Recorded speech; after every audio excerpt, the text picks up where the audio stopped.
একবার থেমে ভাবুন, আপনার নিঃশ্বাসটা, আপনার ফুসফুসটা, যেটা কোনো বৈদ্যুতিক তার বা বেতন ছাড়া দিনরাত কাজ করে যাচ্ছে, আপনার চোখ দুটো, যেটা আপনার সামনে এই অসীম দুনিয়াটাকে সাজিয়ে দিচ্ছে, আপনার হৃদয়, যেটা কোনো ক্লান্তি ছাড়া আপনার দেহের ভেতরে জীবন সঞ্চার করে চলেছে। আপনি কি এই নিয়ামতগুলো গণনা করতে পারবেন? আপনি কি একটা নিঃশ্বাসের পেছনে আল্লাহর কতগুলো নিয়ামত লুকিয়ে আছে তা হিসাব করতে পারবেন? অথচ আমরা আমাদের জীবনের বেশিরভাগ সময় ব্যয় করি যে একটা জিনিস আমাদের নেই, সেই একটা জিনিসের দুশ্চিন্তায়। আমরা ভুলে যাই যে নিয়ামতগুলো আমাদের আছে, তা গুনতে বসলে আমাদের শত জীবন কেটে যাবে। এই যে আমাদের অন্তরের অস্থিরতা, এই যে আমাদের শান্তিহীনতা, এর মূল কারণ কি এই নয় যে আমরা আল্লাহর নিয়ামতগুলো গণনা করতে ভুলে গেছি? আসসালামু আলাইকুম ওয়া রাহমাতুল্লাহি ওয়া বারাকাতুহু। আজকের কথাগুলো সেই সব হৃদয়ের জন্য যারা শুধু টাকা পয়সা বা সম্পদ দিয়েই জীবনকে মাপে, সেসব আত্মার জন্য যারা আল্লাহর কাছে কম পাননি কিন্তু কৃতজ্ঞতা জানাতে ভুলে গেছেন। আজ আমরা কথা বলবো আল্লাহর সেই অগণিত নিয়ামত নিয়ে। আমরা জানব কেন আল্লাহ বলেছেন তার নিয়ামত গুণে শেষ করা অসম্ভব। আমরা কিভাবে এই নিয়ামতগুলো স্মরণ করে আমরা আমাদের হৃদয়ে শুকর বা কৃতজ্ঞতার অভ্যাস করে তুলতে পারি, যা আমাদের জীবনে চূড়ান্ত প্রশান্তি বা সাকিনাহ নিয়ে আসে। আসসালামু আলাইকুম ওয়া রাহমাতুল্লাহি ওয়া বারাকাতুহু। আমাদের চ্যানেলে যদি নতুন হয়ে থাকেন তাহলে চ্যানেলটি সাবস্ক্রাইব করবেন, আর ভিডিওটি যদি ফেসবুক থেকে দেখে থাকেন তাহলে ফেসবুক পেজটি ফলো দিয়ে আমাদের সাথেই থাকবেন, যেখানে আমরা ইসলামের সমৃদ্ধ ইতিহাস ও জীবনের গভীর শিক্ষাকে আপনাদের হৃদয়ে পৌঁছে দেওয়ার চেষ্টা করি, যেন প্রতিটি আত্মা প্রশান্তি খুঁজে পায়। আপনার ইমানি জীবনকে আরও সমৃদ্ধ করতে চান? আমাদের ব্লগে পড়ুন অনুপ্রেরণামূলক প্রবন্ধ, শুনুন হৃদয় ছোঁয়া অডিও এবং আপনার জীবনের প্রতিটি প্রশ্নের ইসলামিক সমাধান খুঁজে নিন। আজই ভিজিট করুন আমাদের ওয়েবসাইট www.umakantha.com। আল্লাহ তাআলা পবিত্র কোরআনে সেই চূড়ান্ত ঘোষণাটি দিয়ে দিয়েছেন যা আমাদের সমস্ত হিসাবকে ব্যর্থ করে দেয়। আল্লাহ তাআলা বলেন, আর যদি তোমরা আল্লাহর অনুগ্রহসমূহ গণনা করো তবে তোমরা তা গুণে শেষ করতে পারবে না। সূরা আন-নাহল আয়াত 18। এই আয়াতটি একটি চূড়ান্ত সত্য। আমরা যখন কোনো একটি নিয়ামতকে গণনা করতে যাই, আমরা দেখতে পাই সেই একটি নিয়ামত পেতে তার পেছনে আরও শত শত নিয়ামত কাজ করছে। যেমন এক গ্লাস পানি। এই পানি পান করা একটি নিয়ামত, কিন্তু এই নিয়ামত পেতে আপনার দরকার বৃষ্টি হওয়া, সেই বৃষ্টির পানি আপনার হাতে তুলে নেওয়ার মতো সুস্থ হাত, সেই পানিকে জীবাণুমুক্ত করার জ্ঞান, সেই পানি আপনার শরীরে টেনে নেওয়ার মতো কিডনি। আমরা এই সমস্ত নিয়ামতকে আমাদের প্রাপ্য মনে করি। এটাই আমাদের সবচেয়ে বড় ভুল। আমরা ভুলে যাই আল্লাহ ইচ্ছা করলেই এক সেকেন্ডে আপনার চোখ থেকে দৃষ্টি, আপনার শরীর থেকে সুস্থতা এবং আপনার জীবন থেকে শান্তি কেড়ে নিতে পারেন, কিন্তু তিনি তা করেন না। আর এটাই আমাদের প্রতি তার চরমতম দয়া। অগণিত নিয়ামত সমূহের 3টি স্তর। আসুন আমরা সেই নিয়ামতগুলোকে 3টি স্তরে ভাগ করে দেখি যা আমরা প্রতিদিন এড়িয়ে যাই। দৈহিক ও মৌলিক নিয়ামত। সুস্থতা ও নিরাপত্তা। রাসূল সাল্লাল্লাহু আলাইহি ওয়াসাল্লাম বলেছেন, যে ব্যক্তি নিজ ঘরে নিরাপদে সকালে উপনীত হয়, শারীরিকভাবে সুস্থ থাকে এবং তার দিনের খাবার তার কাছে আছে, তবে যেন তার জন্য গোটা দুনিয়ায় একত্র করা হলো। সুনানে তিরমিজি 2346।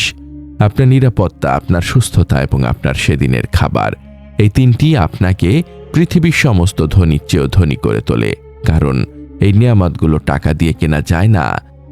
জ্ঞান ও সংবেদনশীলতা। আপনার চোখ, কান, জিহ্বা, মন, এই সবগুলোই আল্লাহর দেওয়া অমূল্য নিয়ামত। আপনার একটি দাঁতে ব্যথা হলে আপনার কত কষ্ট হয়, কিন্তু আপনার বাকি 29টি দাঁত যখন ভালো থাকে, আপনি কি তার জন্য আল্লাহকে ধন্যবাদ দেন? পরিবেশগত ও অদৃশ্য নিয়ামত। বায়ু ও আলো। আপনি যে বাতাসটা নিচ্ছেন তার জন্য আপনাকে কোনো অক্সিজেন বিল দিতে হচ্ছে না। সূর্যের আলো, চাঁদের আলো, এগুলো স্বয়ংক্রিয়ভাবে আপনার জন্য কাজ করে যাচ্ছে। পাপের গোপনীয়তা। আপনি যে কত শত পাপ করেছেন, আল্লাহ তা মানুষের কাছে গোপন করে রেখেছেন। যদি আল্লাহ আপনার সব পাপ প্রকাশ করে দিতেন, তবে আপনি কি সমাজে মুখ দেখাতে পারতেন? আল্লাহ আপনার এই পাপ গোপন রেখেছেন, এটাও এক বিশাল নিয়ামত। অভাব না থাকা।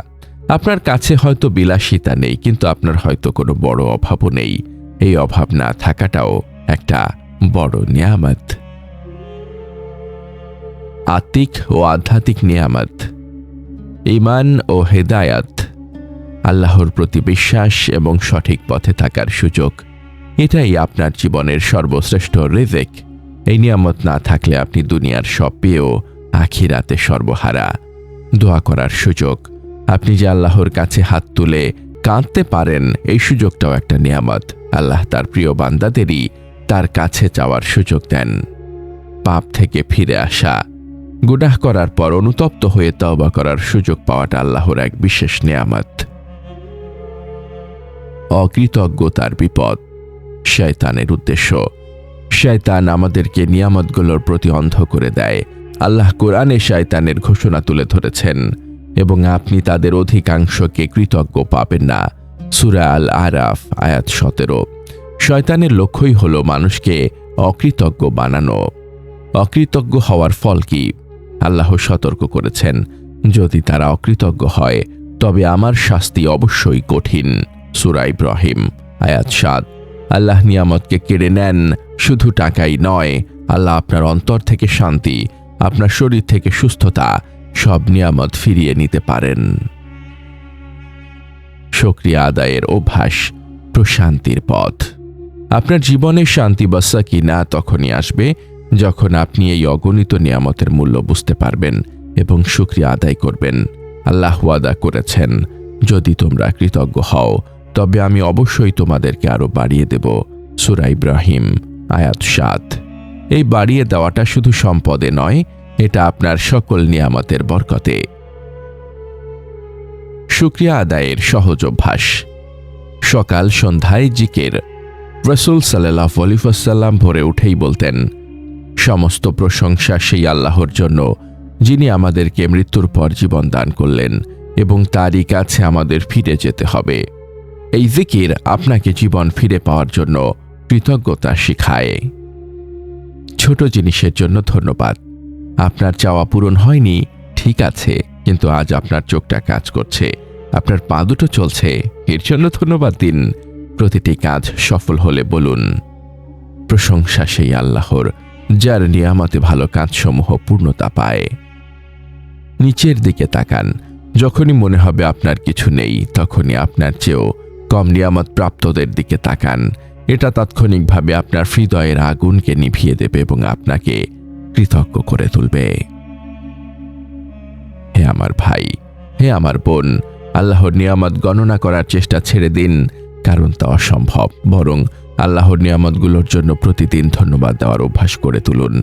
আপনার কৃতজ্ঞতার অভ্যাসই আপনার হৃদয়ে সেই শান্তি ও প্রশান্তি নিয়ে আসবে যা পৃথিবীর কোনো ব্যাংক ব্যালেন্স দিতে পারে না। আপনি যখনই কৃতজ্ঞ হবেন, তখনই আপনার রব আপনাকে আরও নিয়ামত দিয়ে আপনার জীবনকে ভরিয়ে দেবেন।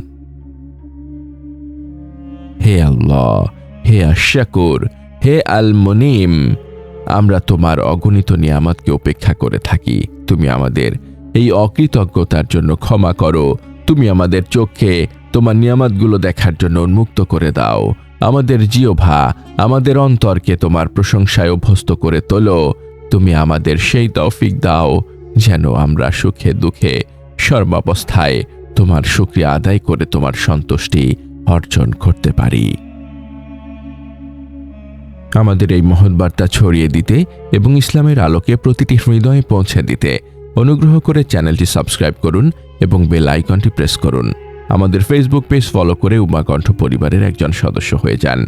আর আমাদের ইসলামিক ব্লগ ও রিসোর্স পেতে ভিজিট করুন আমাদের ওয়েবসাইট www.umakontho.com।